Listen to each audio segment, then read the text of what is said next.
What's good? We're about to tap into another exile. Let's tap in. The Supreme Court has a case on Trump. While all of the attention is on Trump in New York, there's a bigger one going on at the Supreme Court. It loosely involves Trump. It can involve Trump. It has to do with the J6 300 people who trespassed on J6. The Supreme Court is going to see if they committed obstruction of an official proceeding. Now, if it goes through for them, it could also go through and indict Trump for the same reason. They can say that he tried to obstruct an official proceeding. The question is, can they use this old law from I think 2002 or 2008 to have it apply to these J6ers and then to have it apply to Trump? Welcome to Doug in Exile. This is where the happy patriots are. Lots of articles, lots of dense stuff here. But after this, you'll be all set on what's happening at the Supreme Court. It could very much involve Trump. And as What's-Her-Face on The View said, this is the only case that counts for the actual election. And she's upset that it's not even being tried yet. We're waiting on the immunity ruling. Yeah. We very well may not have a verdict in that ahead of the election. And that's scary for me because I think that's what actually could change the course of this election and wake people up to how dangerous it is. So here we go on the article. This is at Fox News. Supreme Court to debate sleeper case that could affect the Trump federal prosecution. Legal scholars say the conservative high court might be wary of giving the government too much leeway. This is by Shannon Bream. It is the sleeper case that could upend the most closely watched criminal prosecution in the nation, and how the U.S. Supreme Court decides the fate of an obscure Capitol riot defendant will have immediate legal and political implications for the former and perhaps future president. See, this is all about one Capitol riot. Just that she called it a Capitol riot is sick. You know, it's a trespassing case, okay? This guy on J6, he's being tried, and this could be applied to Trump. That's all they're saying. The justices on Tuesday will hold oral arguments on the appeal of Joseph Fisher, one of the more than 300 people charged by the Justice Department with obstruction of an official proceeding in the January 6, 21 insurrection case. Now, they're already tying that interruption of the official proceeding. They're asking, did Trump cause it? Like, did he demand they do it? Did he try to organize an insurrection? That's slightly different on the table than what this is. Okay, the charge refers to the disruption of Congress's certification of Joe Biden's 2020 presidential election victory over Donald Trump. Special Counsel Jack Smith. Dang, but what did Joe Biden do? Like, he didn't really do nothing. You know what I mean? Like, he didn't really do nothing. And it pushed a lot of Joe Biden. Like, he didn't really do nothing, bro. Like, you know what I mean? But that's crazy, man. That is crazy. The villain has also brought an obstruction charge against Trump. So this is another thing added on to that, which is among 4 counts the 2024 presumptive Republican president nominee faces. His trial in that case was slated to begin March 4th, but the Supreme Court's decision to hear that case and a separate dispute over Trump's claim of presidential immunity has delayed proceedings indefinitely. So they're just pushed back to beyond his presidency. Remember, this was under Chutkin. This was one of Jack Smith's orders. Push that back. So Trump is momentarily safe. Now, the charges. A federal judge earlier dismissed the obstruction offenses against 3 January 6th criminal defendants, ruling it did not cover their conduct on the Capitol grounds. Those defendants are one-time police patrolman Fisher, Garrett Miller, and Dallas area, and Edward Jacob Lang of New York's Hudson Valley. Fisher's appeal was the one the high court accepted for final review. So this one made it to the Supreme Court. Okay, here's Julie Kelly on Twitter. We're underway at the Supreme Court. Jeffrey Green representing Joseph Fisher opens. Clarence Thomas asked the first questions on how two provisions, C1 and otherwise C2, are related. The question is whether the second part, very vague, is tied or independent of the first part, alters, destroys, mutilates, or conceals a record, document, or other object with the intent to impair the object's integrity or availability for use in an official proceeding. This was because they destroyed evidence in the Enron case. They shredded paper. And then they're trying to apply this to rioters that obstructed a proceeding of electing Joe Biden. Now, U.S. District... He got a point. Like, dang, they destroying the evidence to get Biden in. Dang. See, I'm learning this as much as y'all, bro. I'm just tapping in. I'm learning every day about this. You know what I mean? Like, so it is what it is. I'm really learning every day about it. You know what I mean? Judge Carl Nichols, a 2019 Trump bench appointee, determined prosecutors stretched the law beyond its scope to inappropriately apply in these cases. Now, this is what the Democrats are doing in all of the indictments against Trump. They're stretching the law, and so they test to see if this case is going to hold together. Say for Alvin Bragg or Fani Willis, they stretch the law, and then it's the judge's decision if they go, oh, you didn't break the law with your stretch, it'll hold. We'll expand precedent and include your case. And so you have Democrats expanding that rule of law, a definition of that law. And of course, they don't apply it to Democrats.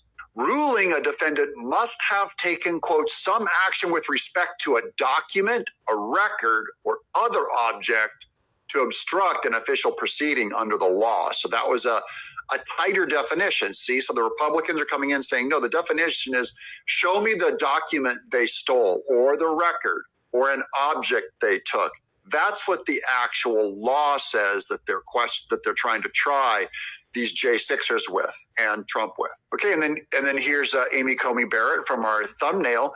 Amy Coney Barrett asked a question on a point raised by Jack Smith, which is whether 1512C2 defendants did attempt to obstruct with documents, in other words, electoral certificates. Brown-Jackson, Justice, presses green on whether statute applies to evidence, since the word evidence doesn't appear in the language. Then there's Justice Kagan. There are multiple ways the drafters could have drawn commonality between C1 and C2. 1512 C2 is under USC 1512, tampering with victims, witnesses, or informants. So this is about evidence tampering, not about J6ers starting a riot. Then Justice Alito comes in. I think you may be biting off more than you can chew, that the otherwise clause can only be read the way that you read it. Green, 1512 says zeroes in on the witness and evidence. Governor's reading the C2 is so broad that it would apply to anyone who influences in any way any official proceeding. So see, they have to limit how far you take this or they'll set precedent. Then Justice Kagan argues 1512C2 was meant as a backstop and catch-all for Congress to encompass what 1512C1 did not address in its response to Enron and Arthur Anderson. You'll remember those names. Then Sotomayor agrees that Congress in 1512C2 wanted to, quote, cover its bases. Quote, whether we've never had a situation like this before where people have attempted to stop a proceeding violently.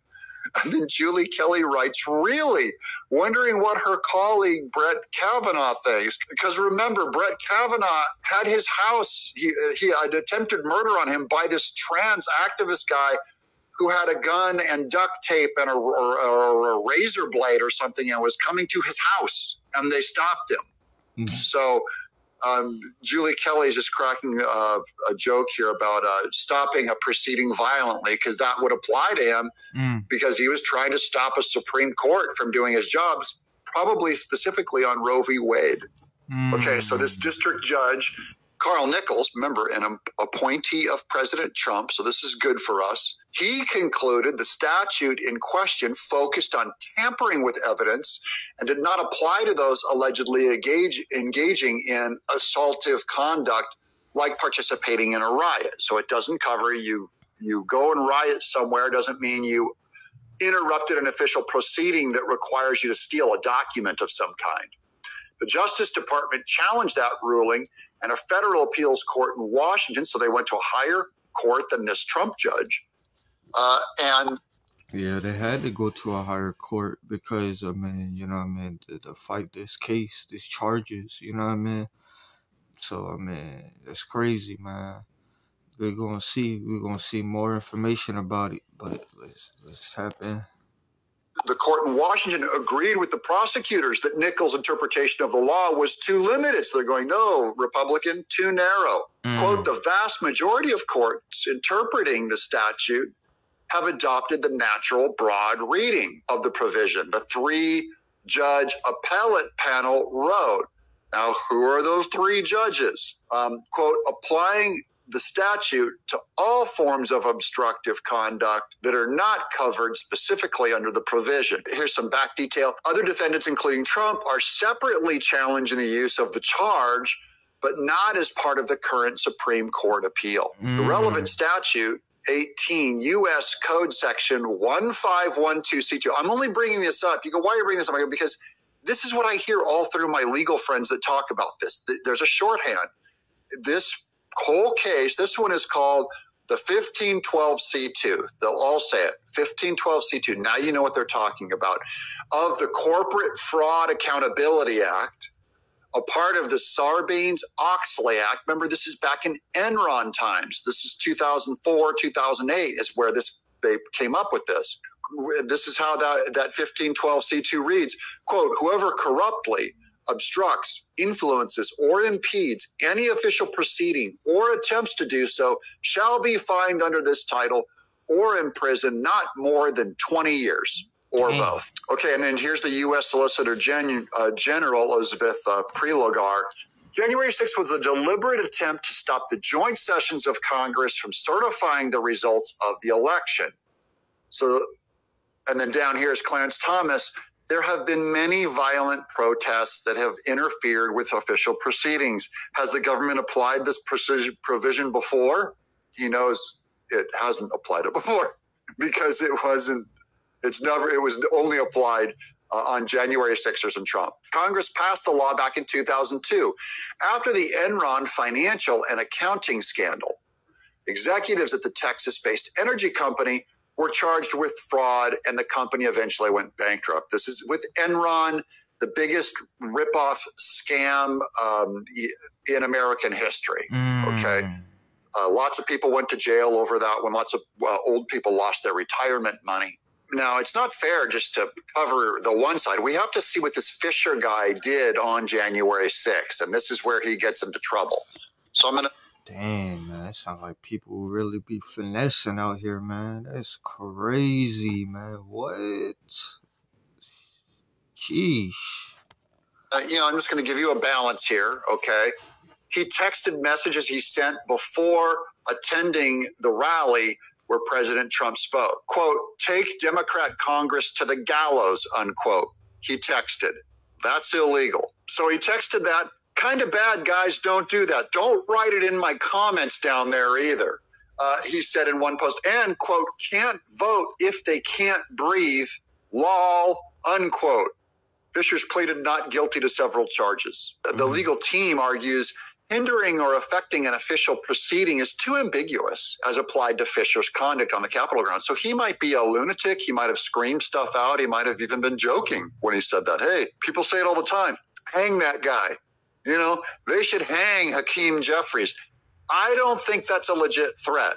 I didn't mean it as a legit threat. I hope it's not taken as a legit threat. It's not a legit threat. But people say that all the time. There's a Smiths song, Hang the DJ, one of my favorites. Now, Trump factor. How a Supreme Court ruling in the Fisher case would affect Trump's separate prosecution for alleged election interference is unclear. If Fisher prevails, the former president could then ask the federal courts to formally dismiss his own obstruction charge. That's how this affects Trump. If Fisher wins, it could set precedent with the Supreme Court for Trump to also dismiss this same charge. Okay, and next up on the Supreme Court, 9 days after oral arguments in the Fisher case, the justices will hold a public discussion to debate whether Trump enjoys absolute immunity from prosecution for conduct in office when allegedly seeking to overturn the 2020 election results and certification. So now you're all caught up on Trump at the Supreme Court. This whole thing is in flux, and it will be for days and days. I don't need to cover it every day, but I wanted to give you the big picture that big things are moving right now in the Supreme Court. And it can involve Trump. If all the J6ers are saying that this Enron thing doesn't apply to them, 1512, then it automatically applies to Trump. This is really one of the big cases. Like I said, Elisa Farrah Griffin on The View said this is the one that could actually affect the election. So we'll keep an eye on this on the side. Thank you guys for watching. I hope you guys subscribed. I'm Doug in exile. Y'all let me know in the comments, but like, comment, subscribe, share the video. Let me know your thoughts, and I'm out.